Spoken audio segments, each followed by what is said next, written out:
উপাচার্যকে অপসারণ না করা পর্যন্ত এক দফা আন্দোলন কর্মসূচি পালন করছেন শিক্ষার্থীরা। এই দাবিতে আজ উত্তপ্ত ক্যাম্পাস। গত 18-19 ফেব্রুয়ারি সংঘর্ষে জড়িত 37 শিক্ষার্থীকে সাময়িক বহিষ্কারের সিদ্ধান্ত নেয় বিশ্ববিদ্যালয় কর্তৃপক্ষ। মঙ্গলবার বহিষ্কারাদেশ ও মামলা প্রত্যাহার, হল খুলে দেওয়া সহ 6 দফা দাবিতে বিক্ষোভ করেন শিক্ষার্থীরা। হল খুলে দেওয়ার আহ্বানে সাড়া না পেয়ে হলের তালা ভেঙে প্রবেশ করেন তারা।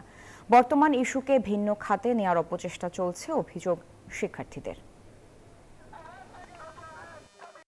এক দফার দাবিতে এখন অটল আছি এবং যতক্ষণ বান্ডেল থাকলে প্রতি সেনমানিতে টাকা বাঁচবে। বিকাশ সেনমানি বান্ডেল কিনে জিতুন প্রতি লেনদেনে। পর্যন্ত ভিসি অপসারণ বা পদত্যাগ না করে ততক্ষণ পর্যন্ত আমাদের দাবিতে উদ্যোগ করব না। আমরা আশা করছি আমাদের শিক্ষকরা আমাদের এই যৌক্তিক দাবির পক্ষে সংহতি জানাবেন এবং তারা বুঝতে পারবেন যে তাদের নিরীহ শিক্ষার্থীর উপর যে হামলা মামলা বহিষ্কারের যে নামে যে দমন পীড়ন চলছে এর বিরুদ্ধে ওনারা রুখে দাঁড়াবেন বলে আমরা বিশ্বাস করি।